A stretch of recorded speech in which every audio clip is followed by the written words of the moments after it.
What is up, guys? It is Quinn here, and in this video, we're going to be jumping into my start sits at the quarterback position for Week 6 of the NFL season. So listing every single starting quarterback as either a start, sit, or a fringe option. So basically like a kind of lower end start. So not someone you love throwing into your lineup, but they're a suitable option. Maybe your starting quarterback is on bye this week. We do have bye week starting here. So, they're a solid waiver wire pickup, a guy to throw into your lineup, but you're probably not overly excited about starting them. Before we do jump into the video, if you guys have any questions, you can drop those down below. Start, sit, trade advice, waiver wire. I'll be getting back to every single person. And then if you guys do enjoy the content, do me a huge favor, hit that thumbs up, hit that like button, subscribe to the channel. It would really help me out a ton. Let's jump right into the Thursday night matchup where we have the Commanders taking on the Chicago Bears. For the Commanders, I think Carson Wentz is a solid fringe play this week. In his 5 games so far this season, he's had like 3 boom games and then 2 pretty unfortunate performances. This Bears defense isn't some sort of daunting unit to go up against. So I think he's a solid plug-in guy. Maybe your QB's on bye, or maybe, you had some injuries, Dak, Trey Lance, whatever it is. I think Carson Wentz is definitely someone who could fill in there. For the Bears, we just still cannot be trusting Justin Fields. The passing volume is not there.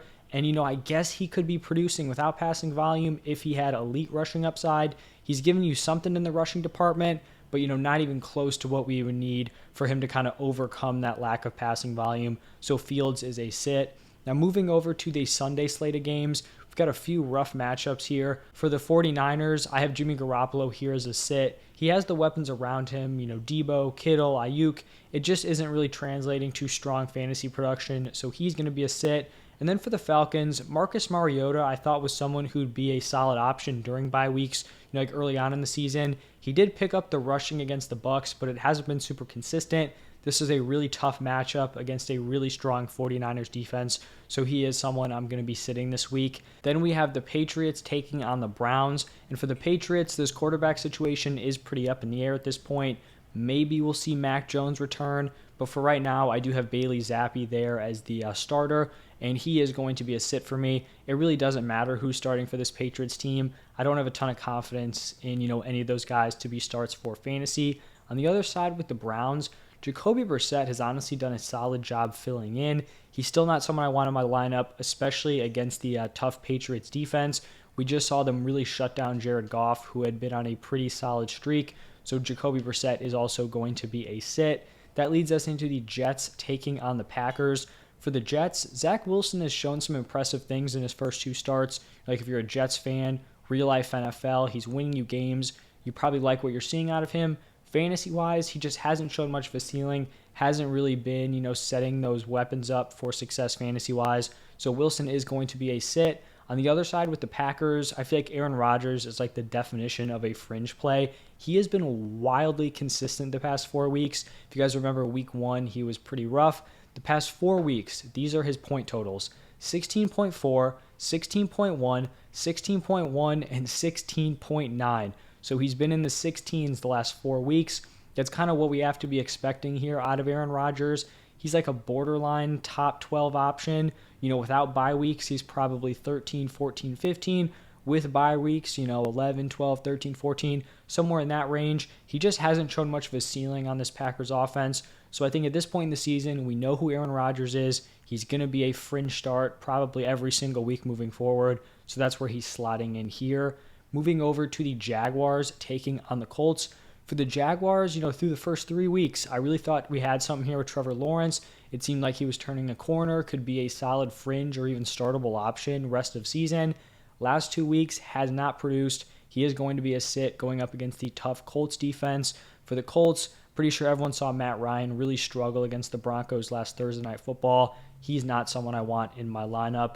Then we have the Vikings taking on the Dolphins. For the Vikings, I think Kirk Cousins is a solid locked-in fringe play. He's never going to be giving you like elite production, but he can get you 16, 17, 18 points. That's what you'd be expecting out of Kirk. And then for the Dolphins, I have both Teddy Bridgewater and Skylar Thompson listed as sits. I wouldn't expect Tua to come back for this game. It seems like right now he is still not cleared. But, aside from Tua coming back, then there's a conversation about him being a start. But, Teddy, Skylar Thompson, I don't want either of those dudes in my lineup here in week 6. Next up, we have the Bengals taking on the Saints. For the Bengals, I think we continue to fire up Joe Burrow as a solid start. Didn't really have a super hot game against the Ravens. It happens. I think he can bounce back here against the Saints. For the Saints, another team with some quarterback uncertainty here. It'll either be Andy Dalton or Jameis Winston.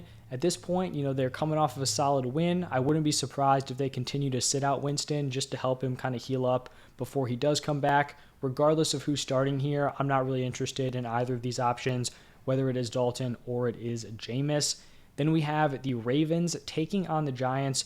For the Ravens, pretty clear here. You continue to fire up Lamar Jackson as a high-end QB1 play. I believe he's the QB2 so far in points per game, so he has been super impressive. On the other side with the Giants, I think Daniel Jones has done a really strong job in terms of real-life NFL performance. The weapons around him are really brutal, and they have a 4-1 record, so he's doing something right. Fantasy-wise, there's just not enough going on here for him to be a start. We've got the Bucs taking on the Steelers next. For the Bucs, the last 2 games, we've seen Brady have that full arsenal, or at least close to the full arsenal, just like minus Julio. He's put together 2 really solid performances. We saw him ball out against the Chiefs, gave you solid numbers against the Falcons. So moving forward, I think he's going to be a really strong start. And then for the Steelers, sitting Kenny Pickett, I think he's shown some decent things so far, but definitely nothing close to being like a starter in a one quarterback league, at least here in the 2022 season. Next matchup between the Panthers and the Rams. For the Panthers, it looks like Baker Mayfield's going to be missing some time. They fire Matt Rule, so we've got new coaching coming in. We've got PJ Walker getting the start. Hopefully Walker can kind of ignite something for DJ Moore. Christian McCaffrey's kind of come alive the past 2 weeks, but hopefully Walker can target DJ Moore a ton. But fantasy-wise, no interest here. Also a tough matchup against the Rams. For the Rams with Matthew Stafford, he's someone who I thought would be a very strong top 12 option throughout the season. If you missed out on one of those elite options, I thought he'd be a totally fine pick as a late round quarterback. It has not worked out. The Rams offense has just looked broken so far this season. The offensive line play is horrific. They have no run game, and they just can't establish any weapons outside of Cooper Kupp and then Tyler Higbee. They bring in Allen Robinson. He's done nothing. Stafford's averaging 10.8 points per game. So at this point, he can't even be sniffing lineups. The offense is that terrible. We finally have a matchup where we have 2 starts, and that's going to be the Cardinals taking on the Seahawks. One is kind of expected here. Kyler Murray liked him coming into the season. Still think he's a strong option moving forward. Plus, we've seen the Seahawks defense really struggle the past 2 weeks. And then Geno Smith really has been one of the biggest shockers this season. Just really balling out as of late. He's listed as a start. I think he's locked in. He's not even maybe he's a fringe. Maybe he's a sit. He is a start this week. Over the last 3 games, he's averaging 24.9 points per game. He's averaging 304 passing yards per game. He scored 8 total touchdowns over that stretch, and he is currently the number 1 rated quarterback on PFF. So just balling out of nowhere, really just came out, as a backup last year. All of a sudden is playing one of the top quarterbacks in the NFL. So good to see there for Geno. The next game, we have probably the best matchup of the week. Bills taking on the Chiefs. Don't need to spend a ton of time here. You're obviously starting Josh Allen. You're obviously starting Patrick Mahomes. Both of those dudes are very strong high-end QB1 plays. Then on Sunday Night Football, we have a solid divisional matchup between the Cowboys and the Eagles. For the Cowboys, it seems like there's some chance Dak plays, but it's more likely than not that he's going to sit this one out, maybe target a Week 7 return. So sitting Cooper Rush here, and then on the other side with the Eagles, we're obviously firing up Jalen Hurts as a high-end QB1.